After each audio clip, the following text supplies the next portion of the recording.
Encuentros con la cultura, con el conocimiento y con los amigos. ¿Cómo están? Bienvenidos a este nuevo espacio de...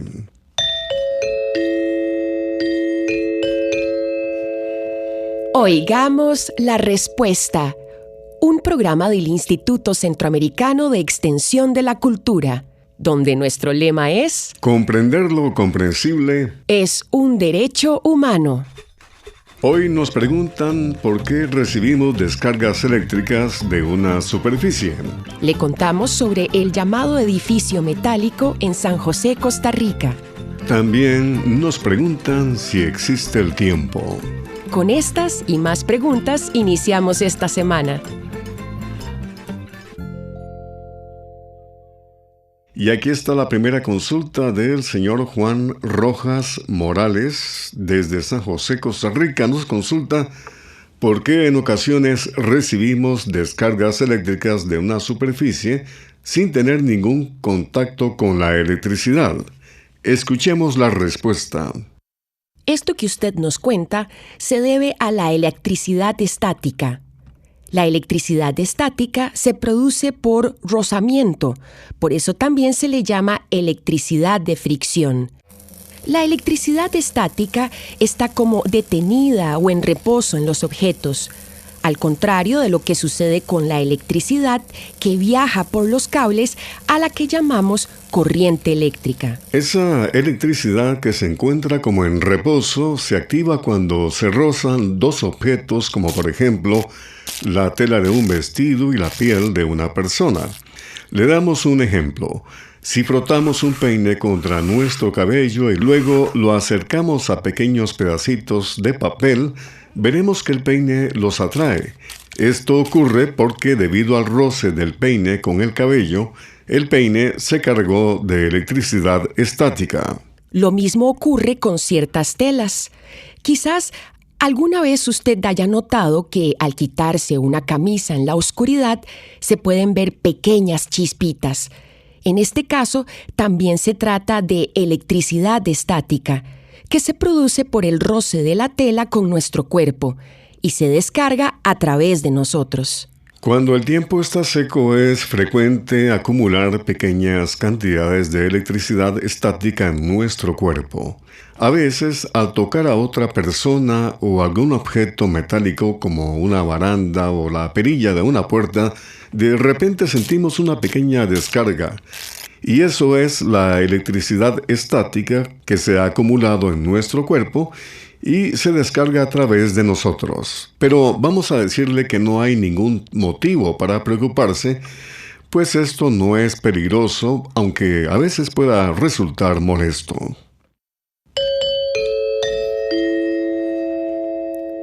¿Para dónde se dirigía el Titanic cuando se hundió? ¿Cómo se dio esa tragedia? ¿Es verdad que ahí es la parte más honda del mar? Esas son las preguntas que nos hizo el señor Félix Romero Corrales por medio del WhatsApp del ICQ desde San Carlos, Nicaragua. Oigamos la respuesta. El Titanic salió del puerto de Southampton, en Inglaterra, el 10 de abril de 1912 y se dirigía a Nueva York, en los Estados Unidos. Llevaba más de 2,000 personas a bordo, incluyendo la tripulación. El Titanic era el barco más grande y lujoso que se había construido y se decía que nada lo podía hundir. Medía 295 metros de largo y pesaba 47,000 toneladas. Tenía la altura de un edificio de 11 pisos. Para mover tan enorme barco, los hornos del Titanic quemaban unas 2 toneladas de carbón cada 1,5 kilómetros de recorrido. La tragedia ocurrió en el Océano Atlántico. Resulta que mientras el Titanic navegaba al sur de la isla de Terranova, que pertenece a Canadá, recibió por radiotelégrafo advertencias de que había varios icebergs o témpanos de hielo de gran tamaño flotando por aquellos lugares. Desde una pequeña plataforma de observación que estaba en la parte delantera del barco, 2 vigías miraban las tinieblas en la noche temblando de frío. Si la luna hubiera alumbrado esa noche, los vigías hubieran descubierto los témpanos de hielo que comenzaban a rodear el barco, pero no fue así. Faltaban unos 20 minutos para la medianoche del 14 de abril de 1912, cuando uno de los vigías distinguió la silueta a unos 400 metros de distancia. El vigilante hizo sonar la alarma mientras gritaba que el barco iba derecho hacia el témpano. Entonces se dio la orden de echar marcha atrás con toda la potencia de las máquinas y de virar a la izquierda. Pero todo eso no fue suficiente, pues mientras el Titanic giraba lentamente, chocó de lado con el gran témpano de hielo. Como consecuencia del choque, resultaron dañados los 6 compartimentos de la parte delantera del barco y el agua comenzó a entrar en ellos. Además, debido a la posición inclinada que iba tomando el barco, todos los demás compartimentos se iban llenando de agua. Entonces, el Titanic se fue hundiendo por la parte delantera, mientras que la parte trasera se levantaba en el aire. En la tragedia del Titanic murieron 1.513 personas de las 2.224 que iban en el barco, es decir, solo 711 personas se salvaron. Los botes salvavidas que llevaban no fueron suficientes para todos. Y cuando el primer barco llegó al lugar de la tragedia, las personas que habían caído en las heladas aguas del mar habían muerto de frío. Los restos del Titanic están a unos 4.000 metros en el fondo del Océano Atlántico. Es un lugar muy profundo, pero no es la parte más profunda del mar.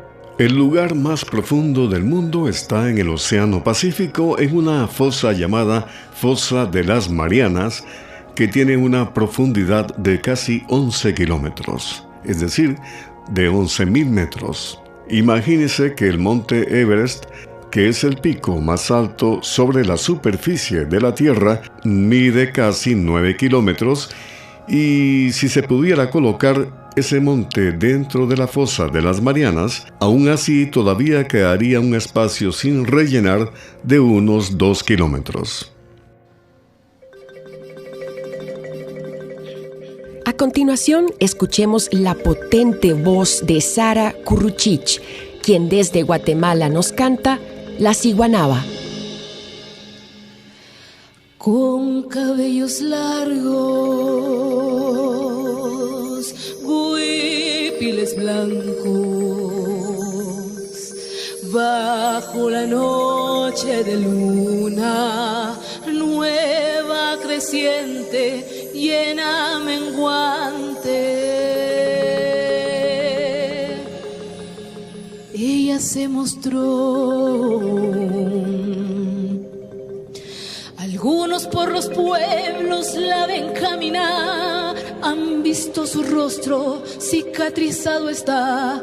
Hay quienes le temen, le creen sobrenatural, pero su historia les quiero contar.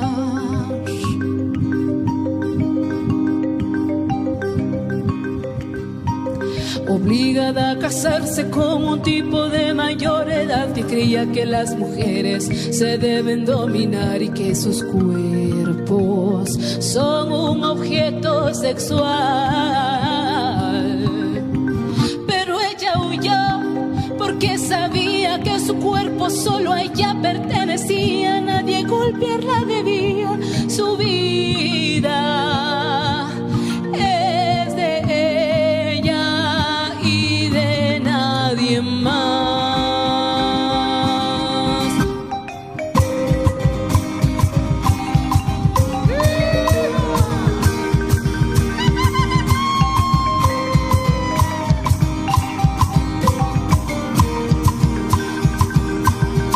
Recorre las calles y con huipiles blancos bajo la luna y el sol va caminando, y su palabra y su mirada con fuerza de bosque y de montaña para nunca más callar.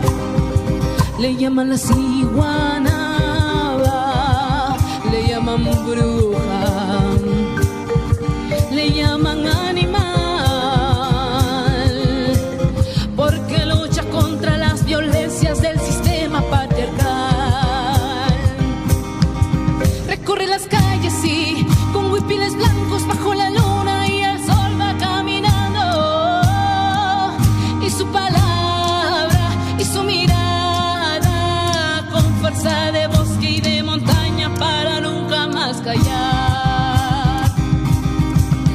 llaman la ciguanaba, le llaman bruja, le llaman animal, porque lucha por las mujeres y su dignidad. Janta pekashti samech bakivi pono herri ishokli shkeruto.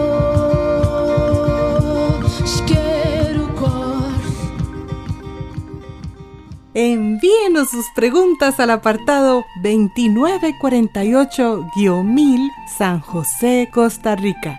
También nos puede contactar al correo electrónico isq@isq.org o encuéntrenos en Facebook como Oigamos la Respuesta. Aquí estamos luego de la música y la consulta siguiente es del señor Ricardo Céspedes Araya. Nos escucha en San Marcos de Terrazú, San José, Costa Rica, y en su correo electrónico nos consulta: quiero saber sobre el edificio metálico en San José, ¿cuáles escuelas funcionaron ahí? Escuchemos la respuesta. El llamado edificio metálico está en la ciudad de San José, Costa Rica. Se le llama así porque fue construido con piezas metálicas que se trajeron de Europa. Este edificio es una de las obras arquitectónicas más importantes de la ciudad capital de Costa Rica, tanto así que fue declarado Patrimonio Histórico Arquitectónico en 1980. La construcción de este edificio fue muy interesante. Resulta que en el año 1890, en San José, Costa Rica, se impulsó un proyecto para construir una escuela para niños y niñas. El encargo se le hizo a una empresa de Bélgica llamada Sociedad Anónima de Forjas de Issú. El diseño de la escuela estuvo a cargo del arquitecto Charles Thirion de Verbier, quien supervisó la fabricación de láminas de hierro galvanizadas que luego serían llevadas hasta Costa Rica para ser ensambladas. Además, se enviaron mosaicos para los pisos de la escuela y vidrios para las ventanas. Cuando llegaron todos esos materiales, los funcionarios encargados coordinaron el montaje de la escuela con vigas, columnas, estructuras de hierro y supervisaron las obras de albañilería. El edificio metálico tiene 2 pisos o niveles, un salón de actos y 2 pabellones separados por un amplio patio. Esta escuela fue inaugurada en 1896, hace 127 años, con el nombre de Escuelas Graduadas. En 1917 se le dio el nombre de Julia Lang a la parte femenina de la escuela y Buenaventura Corrales a la de varones. Hoy en día es una escuela mixta para niños y niñas y se llama Escuela Buenaventura Corrales. Desde Tibás, San José, Costa Rica, el señor Danilo Mora nos envió esta pregunta por medio de un correo electrónico. ¿Qué relación tiene la paradoja de Fermi y la posible existencia de vida extraterrestre? Oigamos la respuesta. Una paradoja es una expresión o idea que se contradice. Un ejemplo de paradoja podría ser, por ejemplo, el refrán que dice: en casa de herrero, cuchillo de palo. Pues resulta extraño y quizás ilógico que en casa de alguien que se dedica a trabajar los metales tengan un cuchillo de madera, cuando podrían hacer uno de hierro fácilmente. Volviendo a la pregunta de nuestro oyente, en el año 1950, durante una conversación que tuvo el científico italiano Enrico Fermi con unos amigos, Fermi vio que le resultaba extraño que no tuviéramos evidencia contundente sobre vida extraterrestre, siendo el universo tan grande y habiendo tantas posibilidades de que exista vida en otros planetas y civilizaciones que hayan podido crear tecnología para viajar hasta la Tierra. Justamente a este comentario se le conoce como paradoja de Fermi. Ahora bien, aunque en la inmensidad del universo es posible que existan formas de vida diferentes a los seres vivos que conocemos aquí en la Tierra, Hasta el día de hoy esto no se ha podido demostrar. Aún así, los científicos han venido estudiando algunos planetas que, aunque están muy lejos de nuestro sistema solar, podrían tener características habitables. Esta suposición se hace tomando en cuenta que esos planetas están en regiones del espacio con temperaturas, fuerza de gravedad y características que podrían permitir que exista agua y una atmósfera o capa de aire alrededor del planeta. Según cálculos de las personas que se dedican a estudiar los astros, 3 de cada 4 estrellas del universo podrían tener planetas habitables a su alrededor. Quiere decir que hay aproximadamente 3.000 millones de planetas que podrían tener las condiciones para albergar vida.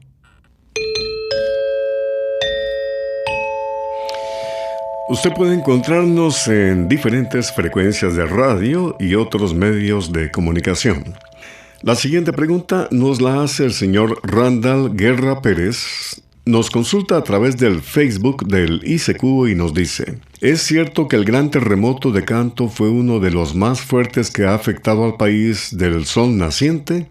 ¿Es verdad que los incendios causados por este sismo provocaron más daños y muertes que el mismo terremoto debido a que las casas japonesas están hechas de madera para soportar los sismos, ya que Japón es el país de mayor sismicidad en el mundo? Sí, don Randall, es cierto. Este terremoto tuvo una intensidad aproximada de 8 grados. Y este año se cumplen 100 años de aquella tragedia que ocurrió el 1 de septiembre de 1923 a las 11:58 de la mañana. El nombre del terremoto se debe a que golpeó la llanura de Kanto en la isla japonesa Honshu y afectó especialmente al puerto de Yokohama y parte de la ciudad de Tokio. Ese día una gran cantidad de edificios se desplomaron completamente, dejando a unos 2 millones de personas sin hogar. Se dice que son muchas las razones por las que ocurrió una catástrofe como esa. Podemos decirle que en aquel tiempo las casas y demás estructuras no estaban preparadas para un gran terremoto y por eso se cayeron. Por otro lado, a la hora en que se dio el terremoto, muchas personas estaban cocinando y como en aquel tiempo se cocinaba especialmente con fuego, esto provocó varios incendios en la ciudad. Y por si fuera poco, en esa época había fuertes vientos que avivaron rápidamente los incendios. El fuego duró 2 días completos y fue el responsable de más del 80% de las muertes luego del terremoto. Se cuenta que miles de personas huyeron de las llamas y se juntaron en una gran plaza donde se vieron rodeadas por el fuego. Entre el calor de las llamas y los fuertes vientos que soplaban, se formó un tornado de fuego que arrasó con las miles de personas que se encontraban en esa plaza. Además, se produjo un tsunami que llevó olas de más de 10 metros de altura a varios pueblos, arrasándolos por completo. Aunque no existen cifras oficiales, se calcula que murieron entre 100.000 y 200.000 personas, lo que convierte a este terremoto en el más mortífero de la historia de Japón. En años recientes se han presentado terremotos de mayor intensidad, pero actualmente las reglas de construcción en Japón son muy estrictas y los edificios en su mayoría han aguantado bien, lo que ha reducido el número de personas fallecidas. Y ahora, amigos y amigas, nos vamos entre palmeras, con el viento y la playa, los melódicos de Renato Capriles de Venezuela, Entre Palmeras.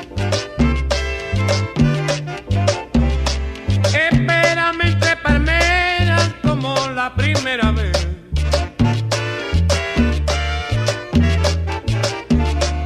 El viento mueve tu pelo, se me está ensinando, guay, como la primera vez. Espérame entre palmeras, como la primera vez. Espérame entre palmeras, como la primera vez. Aquí esperaré la noche. Ahí la luna con su derroche de luz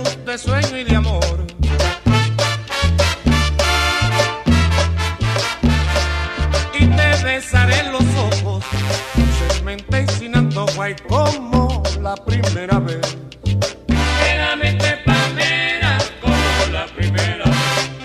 Espérame entre palmeras como la primera vez. Ya voy hacia ti, amor mío.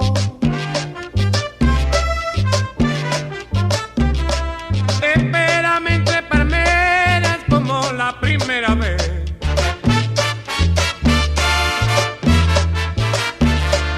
El viento mueve tu pelo, se menta ensinando, guay, como la primera vez. Espérame entre palmeras como la primera vez. Espérame entre palmeras como la primera vez.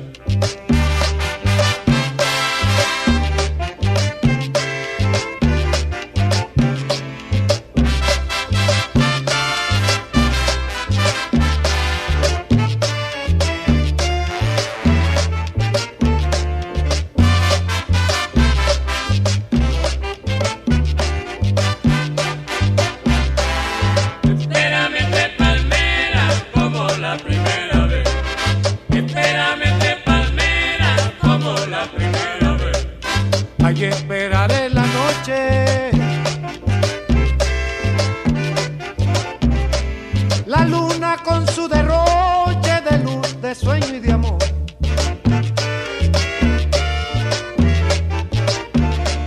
Y te besaré en los ojos, dulcemente ensinando, guay, como la primera vez.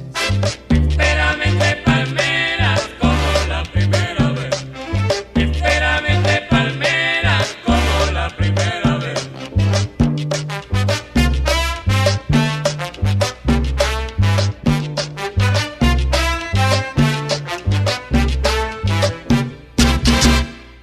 También puede contactarnos a través de un mensaje de WhatsApp al teléfono código de área 506, número 8485-5453. Regresamos de la música y tenemos la siguiente consulta que dice: ¿existe el tiempo? ¿Es una ilusión el tiempo o es real? ¿Por qué decimos algunas veces no tengo tiempo? ¿Cuál es el inicio del tiempo y cuál es el final del tiempo? Esta consulta es de un amigo oyente quien desde Tecolostote, Nicaragua, y a través del WhatsApp nos las hizo llegar. Oigamos la respuesta. La pregunta que nos hace nuestro oyente no es fácil de responder. Es más, el filósofo Agustín de Hipona, conocido como San Agustín, decía en uno de sus libros: ¿qué es el tiempo? Si nadie me lo pregunta, lo sé. Pero si quiero explicárselo al que me lo pregunta, no lo sé. Y es que muchas personas han tratado de encontrar respuestas a sus preguntas. Y no ha sido sencillo, pues, aunque todas las personas estamos regidas por el tiempo, no lo podemos definir tan fácilmente. Durante muchos siglos, las personas han creído que el tiempo es simplemente una forma de medir, de separar momento a momento los hechos del presente con los del pasado y con los del futuro. Esta medida permite ordenar todo lo que ocurre a nuestro alrededor. Se podría decir entonces que el tiempo es lo que mide, por ejemplo, un reloj y un calendario. Sin embargo, la ciencia ha evolucionado mucho y se han creado teorías en las que el tiempo pasó a ser un fenómeno relacionado con el espacio, una especie de dimensión que puede medirse igual que el ancho, el largo y la profundidad, y que tiene que ver con fenómenos como la fuerza de gravedad, la velocidad y los átomos que forman todas las cosas. Sobre el principio y final del tiempo también hay muchas opiniones. Según la teoría del Big Bang, que aceptan una gran mayoría de personas que estudian el cosmos, el tiempo empezó después de una gran explosión que ocurrió hace más de 13.000 millones de años, cuando se formó el universo y con él el tiempo. Sin embargo, lo que había antes de esa gran explosión, nadie lo sabe. Lo mismo pasa con el fin de los tiempos, que sería también el final del universo. El tiempo también es una cuestión personal, es decir, de cada persona. y es lo que llaman tiempo psicológico. Por ejemplo, si nos vamos un mes de vacaciones a una playa y la estamos pasando muy bien, cuando debemos regresar nos parecerá que no ha pasado un mes, sino solo unos cuantos días. Si por el contrario tuviéramos que estar en cama por una enfermedad, un día se nos haría eterno, tan largo como un mes. El tiempo psicológico es diferente en cada persona.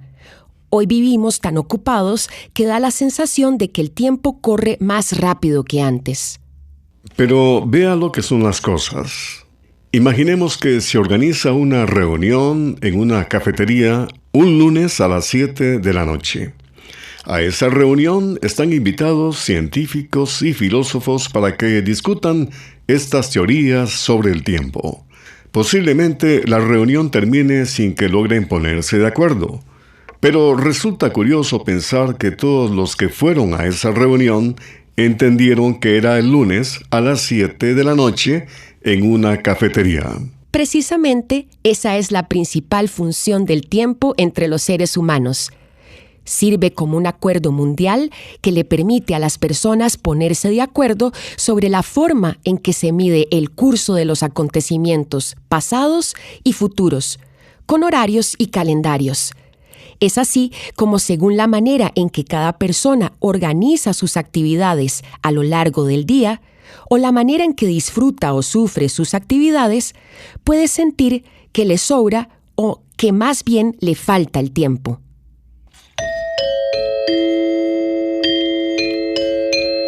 En el final de este espacio compartimos con ustedes una frase del británico Clive Lewis. Nunca eres demasiado viejo para marcarte otra meta o tener un nuevo sueño. El día de mañana tendremos el gusto de estarlos esperando con las siguientes preguntas. ¿De qué está hecha la ropa de los egipcios? ¿Quién compuso la canción Alma Llanera? ¿Y por qué a los franciscos se les dice chico? Acompáñenos en este su programa del Instituto Centroamericano de Extensión de la Cultura. Programa A Control 25. Y así llegamos al final del programa del día de hoy. Los esperamos mañana en este su programa Oigamos la Respuesta. Mándenos sus preguntas al apartado 2948-1000 San José, Costa Rica. También puede enviarnos sus preguntas al correo electrónico icq@icq.org o encuéntrenos en Facebook como Oigamos la Respuesta. Recuerde que comprender lo comprensible es un derecho humano.